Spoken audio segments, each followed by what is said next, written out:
We're up here in northern Wisconsin, actually Walleyes County to be exact, and I'm here with my good friend Daryl Christensen and Marty Clauson. Daryl and I got together earlier this year and we talked about a show that we did in the UP of Michigan, actually near the start of the Next Bite television program. That's been like 10 years ago, and it's been about that long since we've shared the boat together. Daryl talked to his buddy Marty, and we decided to make a trip of it, a weekend trip in Wisconsin. This is actually going to be a teaching show. We're going to show you how to locate fall walleyes on these small lakes and the techniques on how to catch them. So come with us while we get the next bite.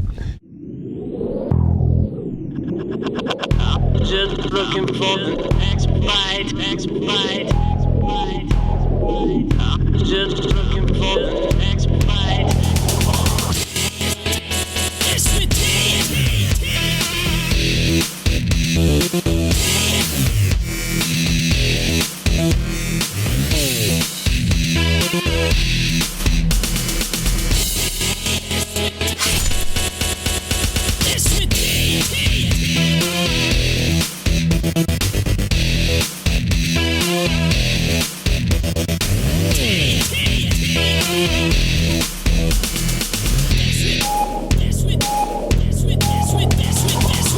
We'll continue to show you the next bite.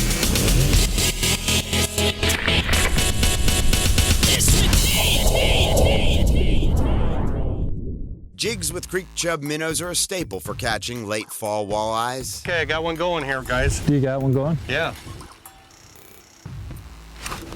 Yeah, the boy. Got him? Yeah. And if the bite is really going, spoons can be a great option as well. Daryl, why don't you get the net, man? Gonna need the net on that? Yeah, I'm gonna need a net on this one, definitely. However, for local guide Marty Clauson, retired walleye tournament pro angler Daryl Christensen, and Hall of Fame angler Gary Parsons, Chubs are good. Chubs and fall go together, man. this converging Clearwater adventure is adding another brand new dimension. Attaboy, Gary. Got 'em.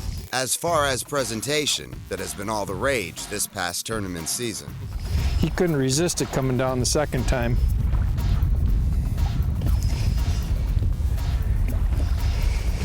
He doesn't feel super big, but he's the right color. All right. Wow.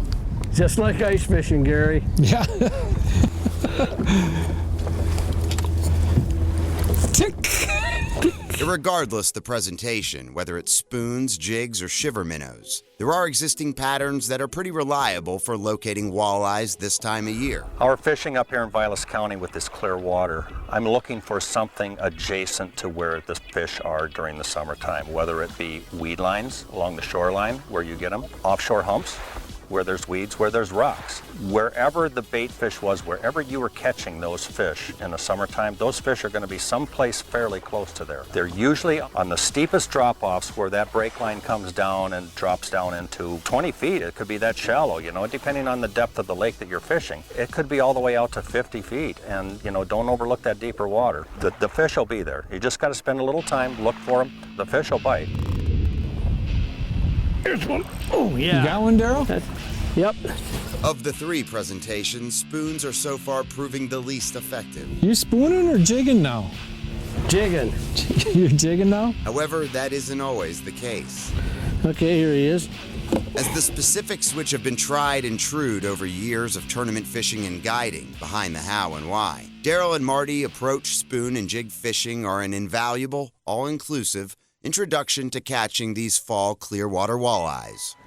It's the fall of the year, and it's my favorite time to fish jigging spoons. Not all jigging spoons are the same. They can be an 1/8 ounce all the way up to 3 ounces, depending on the size fish you want to catch, the depth of water you're fishing. So you have to adjust to that. And you also have to adjust to what the fish want. I mean, if they're feeding on big bait fish, bigger spoon. Small bait fish, smaller spoon. Dirty water lakes or dark water lakes, I like using gold. Clear water lakes, I like using silver. Cloudy days, gold. Sunny days, silver. When fishing jigging spoons, you want to use a fairly stiff rod, especially if you're using a heavier spoon. Anything over 3/4 of an ounce, you want to go stiff. Spinning rods for me are the best. 7 foot, something long, something medium to medium heavy is a good choice because you just get a better snap action on it than you would with a lighter rod. Generally stick with 10 to 15 pound test. If I'm using the really big spoons, I'll go to 15. Gives the spoon a little slower drop, the density of the line. When you're using lighter stuff, you don't want it to drop that slow, so I'll drop back down to maybe 10.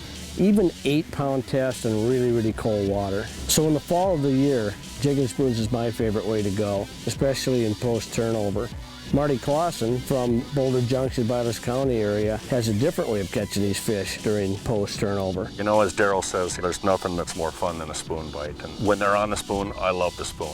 But I have to live up here and I have to catch these fish all the time, whether it be perfect conditions or conditions like this, which is tough. Bluebird sky's always tough, but my go-to bait is always a jig. And this time of year, a chub, a nice bigger bait, just seems to work a little bit better, but you gotta work it slow, and it's painstakingly slow.